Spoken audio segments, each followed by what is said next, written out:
எங்கம்மா பரப்பிட்டீங்க தனியா? மெட்ராஸ்க்கு. எங்க வீட்டுக்காரருக்கு அங்கதான் வேலை. ஸ்டேஷனுக்கு வருவார்ல? ஏன் சொல்றேன்னா மெட்ராஸ்ல டாக்ஸிக்காரங்க பாஷை, ஆட்டோ ரிக்ஷாக்காரங்க பாஷை இதெல்லாமே தனி. ஸ்டேஷன்ல இருந்து புறப்பட்ட உடனே மீட்டருக்கு மேல ₹1 கேட்பாங்க. ஆனா பாதி வழியிலேயே மீட்டர் ரிப்பேர் ஆயிடும். கணிசமா தோராயமா ஒரு தொகை சொல்லுவாங்க. அதை கூட்டி பார்த்தா எங்க இருந்து புறப்பட்டோம் அங்க இருந்து மெட்ராஸுக்கு ஆட்டோலயே வந்திருக்கலாம். அதுவே சீப்பா இருந்திருக்கும். இந்தாப்பா மெதுவா சரிப்பா, அதிர்ச்சியில வண்டியை கவுந்தர போகுது. Ticket please.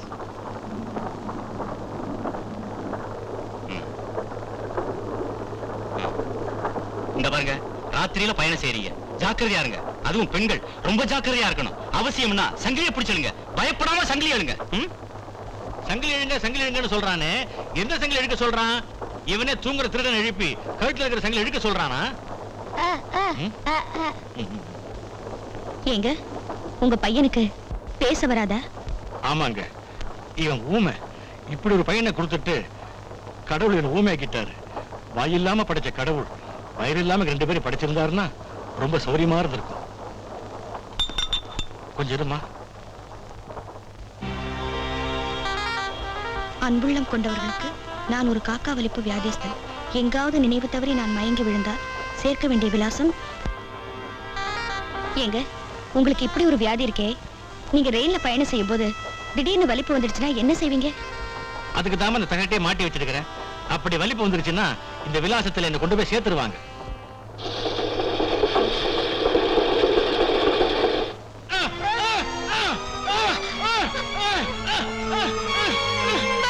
அன்னைக்கு ராத்திரி அவர் காக்கா வலிப்புல துடிக்க ஆரம்பிச்சாரு. ஆனா ட்ரெயின்ல இருந்த யாருமே அதை பத்தி கவலைப்படல.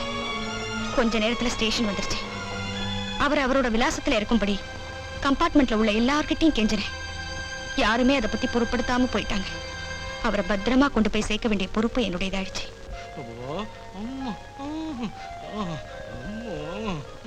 வாயா காக்கா வலிப்பு, இப்பதான் வரியா? என்னங்கடி கிண்டலா? எனக்கு காக்கா வலிப்பு வந்ததுனாலதான் நீங்க எல்லாம் இங்க வந்தீங்க. நல்லா இருக்கீங்க. எங்க போனாலும் இங்க தானே திரும்பி வரீங்க. வணக்கம்மா. என்ன முருகா, யார் இது? ஒண்ணு இல்லம்மா, இந்த முறை காக்கா வலிப்பு வந்த போது இவங்க தான் என்ன காப்பாத்தினாங்க. புண்ணியவதி, நல்லா இருக்கணும். இவங்களை நீங்க தான் நல்லபடியா கவனிக்கணும். உன் பேர் என்னம்மா? ராதா. நான் வரேங்க.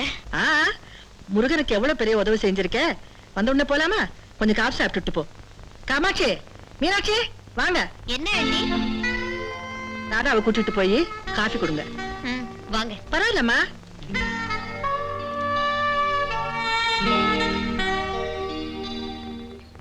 ஏண்டா முருகா, உங்கிட்ட மட்டும் இவ்வளவு அழகான பொண்ணுங்க எப்படிடா மாட்டுறாங்க? என்னோட வலிப்பு வலிக்குது அம்மா. பாராட்டத்தோட இல்லாம பணத்தை அள்ளி கொடுங்கம்மா. உனக்கு எவ்வளவு கொடுத்தாலும் போராது. இந்த அடுத்த ட்ரெயின் டைம் ஆச்சு, நான் வரட்டுமா? லீலா வா வா. அந்த பொண்ணு ஏதாவது முரட்டுத்தனம் செஞ்சா கன்னத்துல 2 அறை கொடு. கதவை தாப்பா போடு சீக்கிரம்.